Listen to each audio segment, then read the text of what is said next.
Hello and welcome to the SC Playbook NBA podcast. We've got a massive, massive show for you. It's going to be as good as Bam Adebayo. Bigger than Bam's 80. Bigger than Bam's 83 points, if that's possible. Kawhi, true field goal percentage today. Exactly right. We're just wrapped up. The games have just wrapped. I took the unders today of like 230 points. I'm like, the Clippers, Timberwolves, like, yeah, it's going to be a slugfest. They just put up 153 points on the Minnesota Timberwolves, which is insane for a team that was quote-unquote rebuilding. An absolutely massive one from them. And Kawhi Leonard, absolutely smashing. What did he get? Mate, Supercoach scored today. I don't know. I've got combined scores. Yeah. He is now second for the week overall. He is at 90 points, wrapping this up. One spot higher on 91 is your favorite, Nikola Jokic. Yeah. Doing superstar things. He was great. He was great today. He was really efficient, triple-double, 5 steals as well in that game. Nuggets, though, as a Nuggets fan, I'm a bit concerned, though. Like, I know he went close with OKC the other day. He did? But I just, from what I'm seeing, I don't see them competing for the title anymore. Where I had high hopes thinking that Nuggets could win the title. Yeah. No matter what, though, from a Supercoach perspective, Nikola Jokic is going to do great things. 100%. And him and Jamal Murray, obviously a really highly held guard across Supercoach leagues for a lot of people this year. He's like one of the best. What is he on right now? Here you go, players. I'll just go on there for the week. Well, he's been consistent, hasn't he? And that's probably what you haven't got from Jamal Murray in recent years. Like this year seems to be the first year where he's like consistently putting up big numbers. Yeah. From a Supercoach standpoint, he's been fantastic. I mean, there was that period where Nuggets had 6 weeks of 4 games and he was just set and forget. Unfortunately, the injuries undid him. Then he's at 1,558 points for the season, but obviously being one of the stud guards of the year. Yeah. I guess that talks us into one of the other stud guards of the year. He's been. I did this the other day on the like outside broadcast show. Just when I saw outside broadcast, so it sounds fancy, in front of the living room because we were all away, all over the world. You were in Vegas. I was in Vegas. I know. The second most points in Supercoach this year, a 5-game week. A lot of Supercoaches set up Tyrese Maxey to be in their lineups for this 5-gamer. 3 weeks he's out. Big blow. But one of the all-star, like first team or ballot Supercoach player of the year. Yeah, definitely. He's been amazing. Whenever you get him in the side, he's been fantastic. How are you traveling in the comp at the moment? Because our man Sumsky, who's not here this week, but bloody hell. I was going to say rest in peace, Sumsky.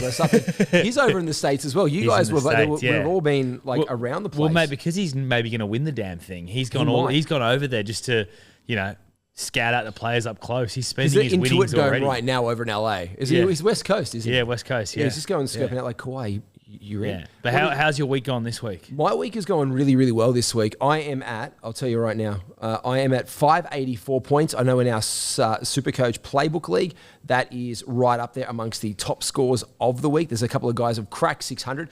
Big Papa Pomp doing really well again. Captain Awesome. Shout out to those guys. Their points of difference have been guys like, they've got Cade, a man. They've got Karl Anthony Towns, who we'll talk about, I guess, in the show, and Don Mitchell. I've got Cunningham, Thompson, and Kawhi. Apart from that, we're all really similar. We've got the same kind of build. So these are some of the big teams. Really happy with it. But Karl Anthony Towns, big purr, again, an absolute massive week. But for me, did you bring him in? I didn't know. There was a lot of super coaches I know with him. When you look at his ownership, he has been on a tear this week. Where is he? 7.6% owned, which is beneath the hesitancy with like guys like Kawhi, only 10.2% owned by managers. It's because people don't like the bloke. Yeah. It was pretty crappy to start the season here and there. Mikal Bridges was the number 1 Nick in town. I think a lot of people have been let down by Cat in the past in fantasy competitions, haven't they? They have. And I'll tell you this, you play fantasy and you played Supercoach. I think like fantasy is Supercoach adjacent, but I think the closest thing to Supercoach is points leagues fantasy or the new like Yahoo format high score. Like there's a little bit of like a synergy between it. Cat's been on an absolute tear. In fact, over the past 5 weeks, he's been over 100. He's been a great buy. He's driven his cash up 16.3. He's lost 3.7 million on the season. But he's gone up a little bit recently, obviously with that good form. 103 points. But the Knicks schedule is now, it's time to sell on any Knicks you have. Okay. They now have the worst schedule in the NBA for the next 3 Supercoach weeks by the time you're hearing this. So he's out. So he's out. You got to drop him this week. Every Knick, I'm out. Every Nick. Because what are they got a 2-game week next week? 3-3-3. 3-3-3, okay. Right. So they've got 9 games. They play the least games for the weeks heading from the 16, like NBA fantasy-wise, like 21 weeks, 20 week in Supercoach. From the 16th of March, they have the least games forward for the next. The most games is 12, so an extra 3 bumpers you're getting from the Rockets. So the 3-game down this week, but 4-4-4 for the Rockets, the Grizzlies, and the Orlando Magic, who are on a nice tear. Who are on a tear, mate. They took down the Cavs today, I saw. Orlando have been bizarre this year. So much expectation. They started absolutely terribly. But they've been looking great lately, and they're sort of starting to peak at the right time, aren't they? We're only a few weeks out from playoffs now. And I was about to bring in Desi Bain last week at 14.1. So I had a little bit, I couldn't get in. I can't remember who it was I was going to bring in, but I had money for Desi Bain. And so, hey, where's my I'll bring my team up. I was flirting around. Oh, it was Ant Edwards' spot. I had Ant. Who did I bring in this week? I brought in Ant Filipowski. I already had in because, I backed him 2 weeks ago on the show with Sumsky. I'm like, just watch out for Filipowski. Like we'll get to the talk. We'll talk about the. Well, he's top 10 this week. He's in 8th at the moment. He's such a good boy. Yeah, he's such a. I feel like a proud papa. Like good job, Kyle. Way to make me look decent. He is. He's making you look fantastic. But I ended up dropping Şengün out of my lineup, which I think in the end right now has been a good call. I know notoriously he hasn't done well against Jokic. I think he struggled today. He struggled today. I think Jokic. You're a joker, man. If someone was getting called Baby Jokic, and you're Nikola Jokic, what's your attitude towards that bloke? You're going to get that man and step on him and push him into the ground. And he does. Şengün's had a couple good games against him, but Jokic dominates that matchup. Jokic does seem to, whenever there's a center who's getting a lot of hype, he often does seem to rise that performance and play at another level. Like I know over the years, Embiid's gotten a lot of love, and Jokic has always turned up in those matchups. So the MVP matchup, like a couple of years ago, like between them, and I think it was in the last 3 or 4 weeks of the season, and they'd both missed a couple of games, and they came out and they went head to head. Yeah, that was an absolute brilliant showdown. Yeah. I think Embiid ended up taking that. Was Embiid had a great game in that. I think he didn't put up 40 in that game. Yeah, but the Rudy Gobert, I know Nikola Jokic always cooks Rudy Gobert. Yeah. Who likes Rudy Gobert? Yeah, no one. 4 people in France. Mate, I was watching Barstool Sports had gorgeous George Niang on their podcast the other day talking about the Rudy Gobert COVID incident, and I completely had forgotten about that. Rudy Gobert grabbing all the microphones, and then in the end he had COVID. He had no idea. Rudy Gobert. I actually have a soft spot for him. I have a soft spot for him. I kind of. Are we allowed to share out? Is this a safe space? This is a safe space. I have a soft spot because I hate how. He's crap in playoffs, basketball. This gets played off the court and whatever. Yeah. But regular season, 82, he puts teams in a position to win. Yeah. Now, I say that today with the Timberwolves losing, horribly to a 153-point, Los Angeles Clippers side of all places who don't have a backup center. Actually, they do have a new bloke. I've got to check his score for the day.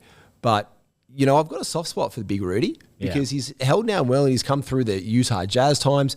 He's been a stalwart. That trade was massive at the time. Yeah. For the Minnesota Timberwolves. 4 first-round picks I think they gave it for him at the time. I thought that was a massive overpay. But he's been not bad for Minnesota. You're right. He did get played out of the playoff series a couple of times. I think Nikola Jokic maybe played him out of a playoff series, but and we look at his score, 29. He's a $14 million player. We don't touch him in Supercoach. Yeah. It's where the things that you do on the court don't translate on Supercoach. But someone who's I think a lot of us bought in a really cruddy first game of the week. I haven't seen his points for today. I should bring it up. There we go. On the match was Anthony Edwards. Who's your guard lineup right now? Did you bring in Ant Edwards? Oh, I did not bring in Ant Edwards. I've got Jamal, I've got Donovan, I've got Shea, and I kept Doncic. You owe us jerseys. Yeah, I do. We talked about this a lot. Yeah. I'm going to ask you direct. Yeah. Did you captain him last week or the week before? I did. Look at your guilty face. I did. It's true. I owe you guys jerseys. I'll make sure to bring them in. The last time you went to a bar and just had friendly drinks with a colleague and you had to report to one of your partners that you were, is that the exact same face you had? That's the face. That's the guilty face. I did. I went to the bar. I did make that mistake. Can we talk about Bam for a second as well? Yeah, we can. What the frick? I was going to say. You were going to drop it. I don't know if we could swear on this, but Bam Adebayo. Yep. how on earth did this happen? I actually hate it. I don't want to be a hater, but I hate it. The fact that Bam Adebayo has the second most points in a game in NBA history makes me sick. It was, now I'm not going to lie, in fantasy, shout out to Bama's, I think it's Bama's Bribe Squad I'm playing against in a quarterfinal matchup on ESPN Fantasy, 11 cat. And I had for Kelly Ware, I think someone else has Tyler Hero, and I was seeing all these guys out for the Miami Heat, and I'm like, what? Bam's going to have a big game. I knew Bam was going to have a big game opposed to him looking at his lineup for the day. And I saw it, I think at quarter time or whatever it was, and I was like, I saw that what he had put up stat-wise. I'm like, that's quarter time? I was petrified. Yeah. And with good reason. Now, that was huge. Now, again, the crazy thing is, though, the efficiency, it comes in, you'd think that bloke would be, without a shadow of a doubt, the number one player in Supercoach or fantasy. I know. In fact, the number one player in fantasy yesterday was actually Campaign because of efficiencies, which is crazy. Well, because I checked it, and it's Bam Adebayo's only got 68 points. And guess who also has 68 points? Campaign. So there's again, that synergy, but absolutely smashing. So Bam Adebayo, I want to give him his flowers because even to get that many points was crazy. And he tried to do it the right way. Like Washington made the mistake of fouling the bloke over and over again. Hey, how do you not get points? Put your hands up and stand still, play and play defense, make him make a shot. Yeah. Like they were triple teaming him, putting him into places he could get it. And I don't like how it got done. But what we saw was history. And I think at the end of the day, he did it and he got the win for his team. Yeah. And it was a bit crappy, but I watched it with my executive assistant, Margaret. Yeah. She's like, what are you watching? I'm like, I'm watching basketball. She's like, would you like to watch? She's like, what's happening? Yeah. She's older. Yeah. She's like, what's happening? I'm like, this guy is about to score 80 points. I said, he's about to probably break or meet Kobe Bryant's, 81. She's like, oh, that's a lot. And so she's then sat down beside me and we're watching it. And I'm like, I wanted him to make the free throws. I didn't want him to miss. But geez, what an absolute game from him. But today, Kawhi Leonard, this is an absolute corker from him. And I've got Kawhi in that team back. I'll go down to the score today. This is an absolutely huge, 52 points today from Kawhi Leonard. Yeah, incredible. And Ant Edwards making it back up with 33. Are we going to see, you reckon, a lot more crazy performances like this to finish the season off on a high note? Probably. And I think especially when you think a lot of teams are going to be tanking and resting players. Yep. And, so I think there's going to be guys who are the clear best player in the team are going to be given the most shots. Yep. Just back to Bam. I know you think it's a good thing. I couldn't disagree more. I thought it was hideous. Here, where's your I thought it was box? I've got a lager box on here. Yeah. Can I give you a six-pack? Here, let me get a six-pack. Yeah. Just stand on that for a second and take your moment, I'm going to stand on the high horse here. Stand on the high horse. I think I want to say this because 43 free throw attempts. Yeah, it was massive. And the end of the game, them hacking, the Miami Heat up 20, intentionally fouling to put Wizards at the line to give him more time. It's how Wilt did it. I thought it was, but it's just your Bam Adebayo. Wilt Chamberlain, I'll forgive him. He's a Hall of Fame. He's one of the greatest players of all time. Bam Adebayo is an Olympian. Is an Olympian, sure. Is he a Hall of Famer? Absolutely not. Is he... is he a player that should be getting the second best record? I want to take it back to a cricket analogy. There was a South African cricketer recently, and I've forgotten his name. Hansi Cronje. No, a recent one. And they were playing Zimbabwe in a cricket match. Yeah. And he was batting, and he could have scored. He could have broken the Brian Lara's record of most test runs in a game. And he did not intentionally, because he did not see it as the honourable thing to do, playing against the opposition that he was playing against on the pitch he was playing against. They've done this in an unhonourable way, and Kobe Bryant should not be overtaken by Bam Adebayo with the stupid hacking and the intentionally fouling and just trying to give Bam every shot. It was embarrassing. In my honest opinion, I think it was embarrassing. I'm going to agree with you to a point because I think it does reach that embarrassing point, 100%. The one thing that I loved is that I saw guys out in the court yesterday for Miami Heat who I won't be able to say their names or even think about who they are in 2 or 3 or 4 years' time. But if you look at the photos, their natural enthusiasm for their teammate, to even come close to that as something special, I was kind of blown away by that. Yeah. And I think the Wizards fell into it. And yes, the opposition, I mean, they're the Washington Wizards. Yeah. So well, that's what Ime Adoku said, the Houston Rockets coach. He was asked about it, and he said it was against the Wizards. It was against the Wizards. Without Anthony Davis, without without Trey Young, the unquote 2 best players. Look, I'll agree with you on that it feels like a little bit dirty to say that the second greatest point scorer is Bam Adebayo. But I love the team. I love that his wife and his mama were there. Yeah. I love those things. But at the end of the day, you also have to make the shots you get. And I think sometimes it's sucky, but he made them. And those ones down the line with the nerves getting to you, can you imagine sitting at the absolute precipice of history? Yeah. I think that is an unbearable weight on your shoulders. And it would have been, and I think the last one that he made, if you look at it, it was the flattest free throw that I had seen him take I think I made like 6 or 8 towards the end. But he didn't want to do it on that. And I come back to that last shot that he took. When he took that drive, you saw him switch hands and he was like, I want to make the shot. I don't want the foul. Yeah. And that's where I thought he was at least trying to do the honorable thing. If he was just going up the court trying to dribble it like he was to get fouled, but he wanted that last shot so bad to be like, I didn't make it on a free throw. Yeah. I made it on a tough bucket getting fouled. Yeah. And that would have given him 84. Yeah. And I would have liked that a lot more. Yeah.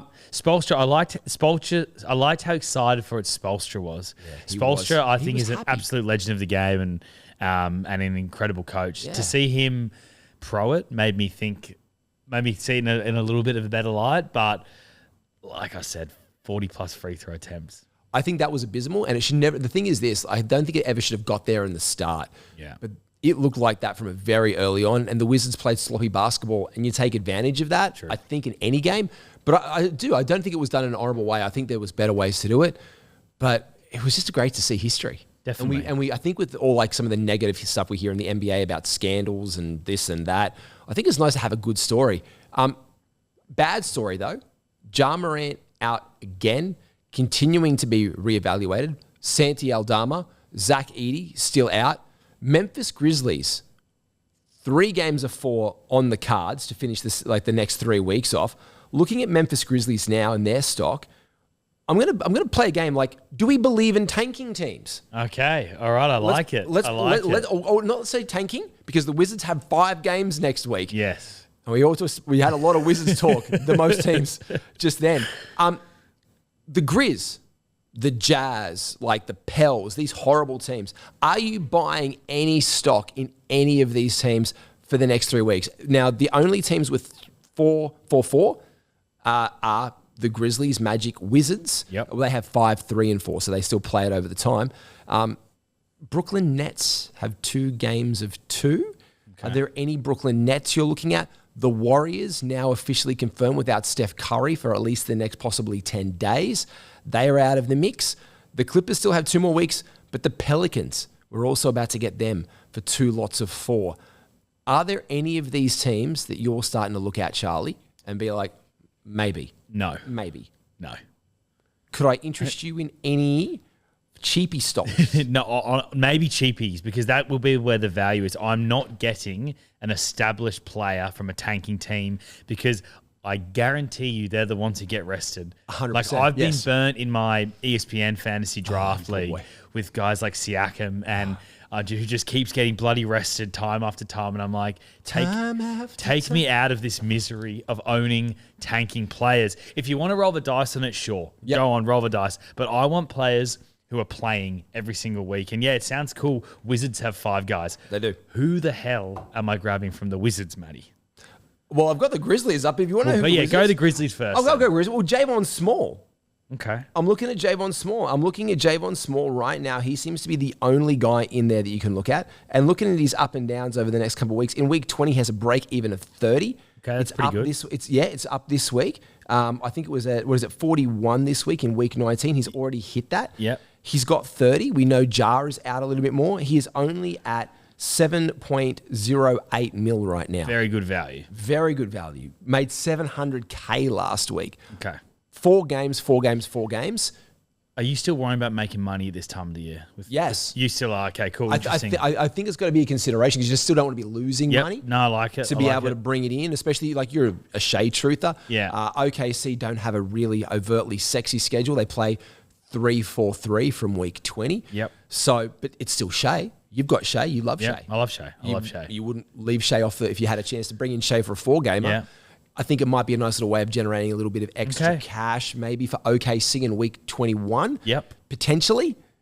So I'd that one. Wizards-wise, we're talking about some cheapies. Let me go on to the Wiz. Is just quickly, Rupert from Memphis. Rayan Rupert, one of the great basketball names. 4.5 million, has 40 this week. 100% points. I'm looking at any cheapie in the Memphis Grizzlies to help me make my room if it's a budge move. See, I like this from you. I like your thinking here with cheapies. Yeah, I thought you were talking established players. Stuff. They don't do stuff. Yeah. Hey, censor it out. Like they don't do anything. Like these guys are there to sit on my bench. I was so confident in my team this week. I even traded out cash. I put Ace Bailey on my team. I'm like, top 9 score. Yeah. I know my top 9 are going to be strong. I'm not even worried about it. And I was scared, petrified, because, there's always a backup plan with having the 10 on the court.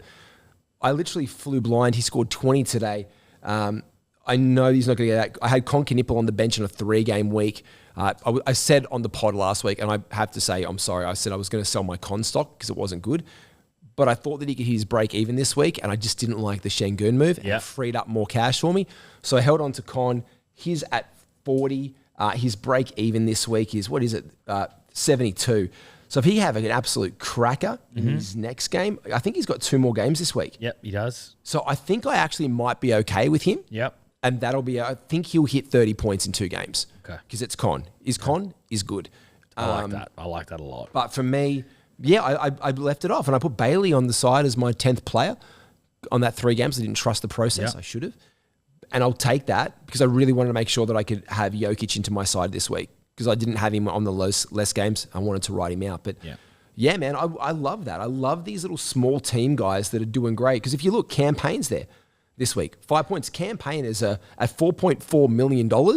Wouldn't you be laughing making that bank right now? Absolutely. Do you think he stays valuable while Maxi's out? 100%. He's worth bringing in while Maxi's out? I reckon you could put him on the bench depending what his break-evens are for the next few weeks. Philadelphia's, their schedule, I don't think is that strong for memory. Yeah, you got 3, then 4.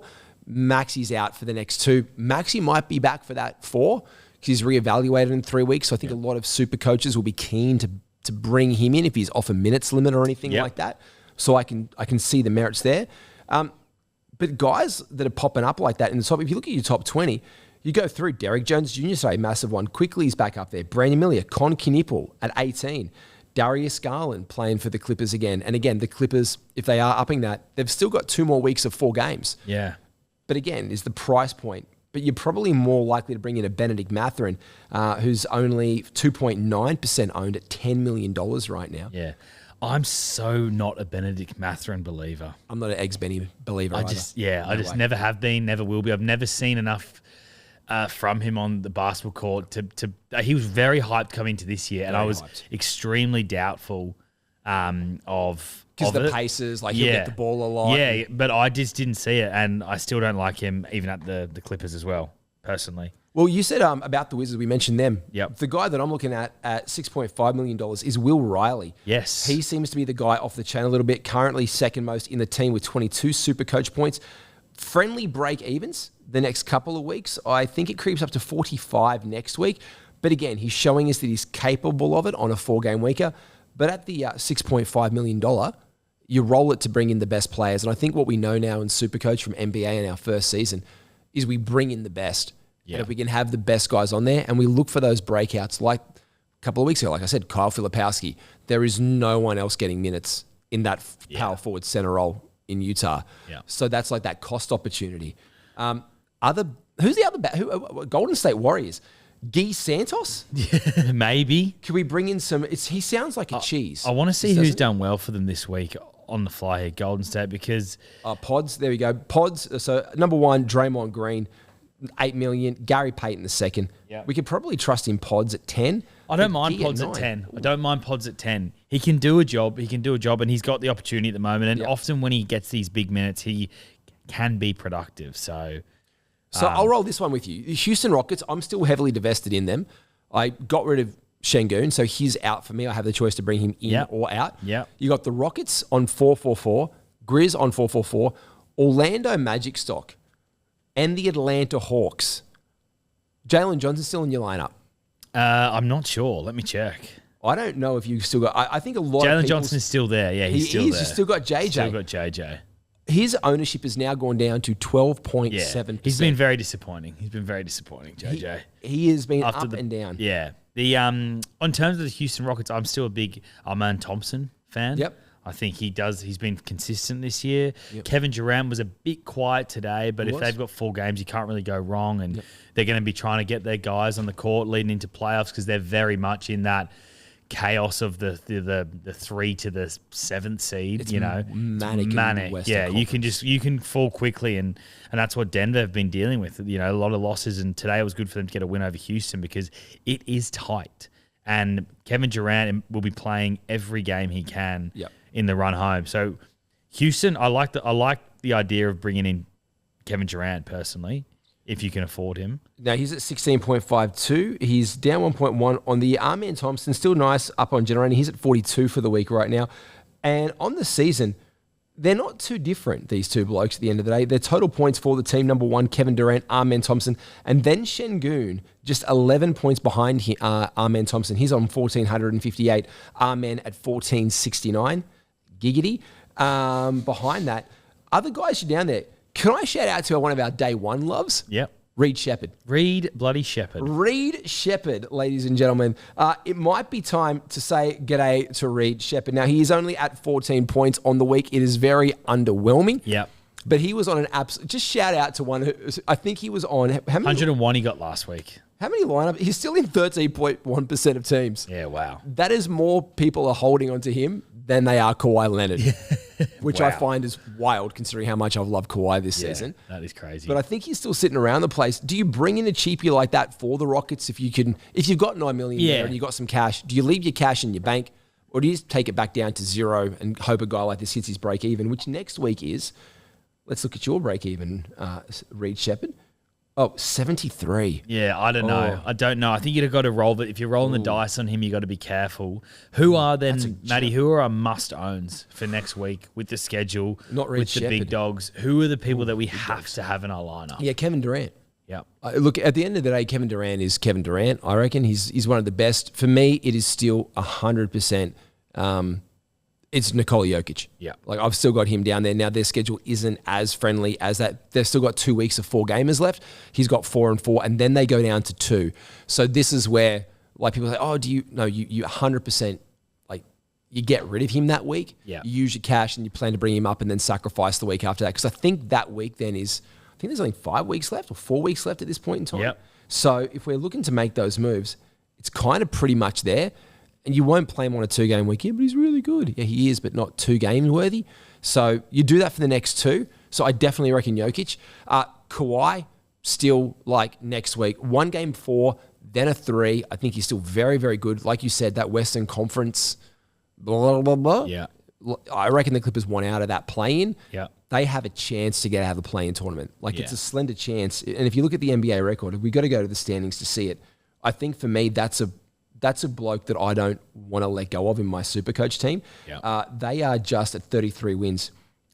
Minnesota lost today. 3 in a row now for Minnesota they've lost. They're 7 games off from the 6th seed. Now, it sounds like a lot, but we've got 65 games, which means 17 games left. They can go on a roll. Minnesota lose a few here and there. They are a chance because they've still got to catch the Phoenix Suns, who are at 38. Yep. And so at one point in time, some common sense has got to go, because one of those 2 teams could fall out quite easily. Yeah. The Clippers are the best team in the play-in tournament, but the Phoenix Suns are freaking very frisky. Yeah, very frisky. I mean, I'll tell you what, Golden State and Portland, I think, are going to be cannon fodder in the play-in. I think Phoenix and the Clippers are going.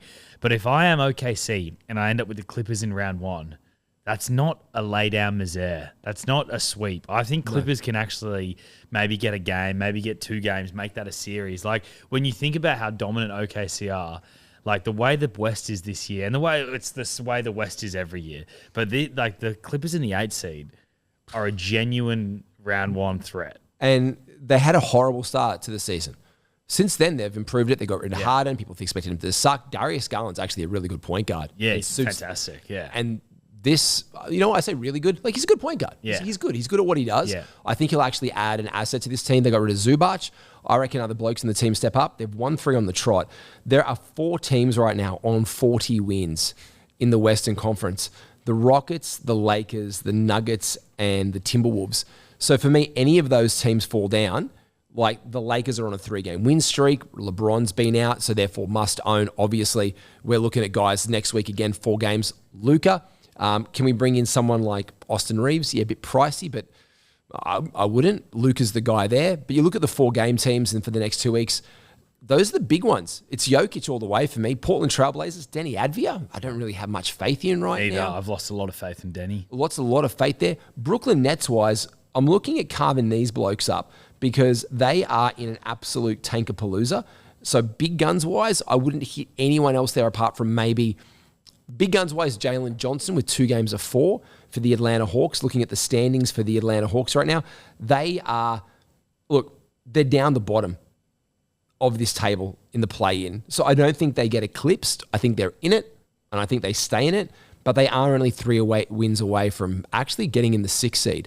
So there is a bit of a chance there, and they have won 7 in a row, which has kind of gone under the NBA radar as well. Definitely. So I think no one's talking about the Atlanta Hawks win streak. I think they can continue with his guidance. But Brooklyn is probably the one team that I'm looking for, and it's Danny Wolf at $7.5 million that I am looking to bring in there. He has a very favorable matchup. We know that Yegor Denham, their other big rookie for the year, he is out. Now, next week, he has a break even of 50, and then it sits around 50 again for the week after, and then 38. Right now, in their 2 games, he's at 40. I reckon he's the prize possession. I think if I'm trading down to another tanking team to get one of those big dogs you mentioned, instead of a dog, going to get myself a wolf. Get a wolf. I love it. We've got 2 minutes left. Is there anything we haven't covered that you'd like to cover?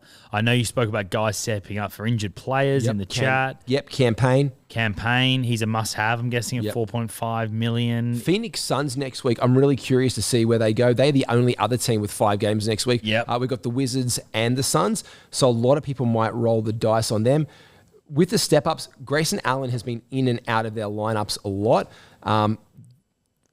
I think the only other cheapie I'm looking at there might be Royce O'Neal or a guy like Colin Gillespie, because I don't think Devin Booker has been sensational this year. Yeah. But, man, that's pretty much it. I think we're okay with Ant Edwards, another great guy in the team next week, 4 games on the docket. It is that time where the team that could miss out is the Timberwolves. I don't think he wants to let that. So we think we can look around for him, but then we ship him off next week after week 20 because they've got a 2-gamer, then a 4-gamer. Okay.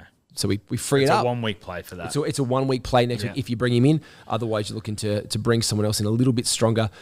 I don't even know for New Orleans Pelicans, like if you were even worth touching those blokes at this point in time, especially not Derek Queen. Can you remember when we liked him? Yeah, I love Derek Queen.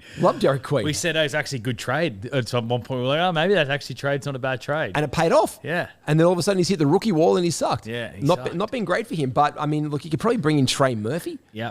But then again, at $14 million, it's probably not the call, mate, but that's pretty much it. I'm looking to keep the horses, making sure we have Jokic in our lineup is the number one thing. Guys like Luka down the stretch, and obviously Wemby, whenever he's coming in with their schedule, we're definitely having in these big guys off the way. And captain, automatic captain Jokic. Yeah, it's automatic. That's an easy one. Love it. Matty G, you're an absolute superstar. We'll have Sumsky here, I assume, next week as well. He's back. The two of you together, just doing the damn thing, competing. Sumsky, hopefully next week is still competing for the Supercoach title. Hopefully this trip to America hasn't, made him lose focus. He needs to stay focused on this task. He's a born focus machine. Sumsky is like... He's focused. He's razor sharp. But thanks so much for listening, everybody, today, and we'll be back next week. Take care, all.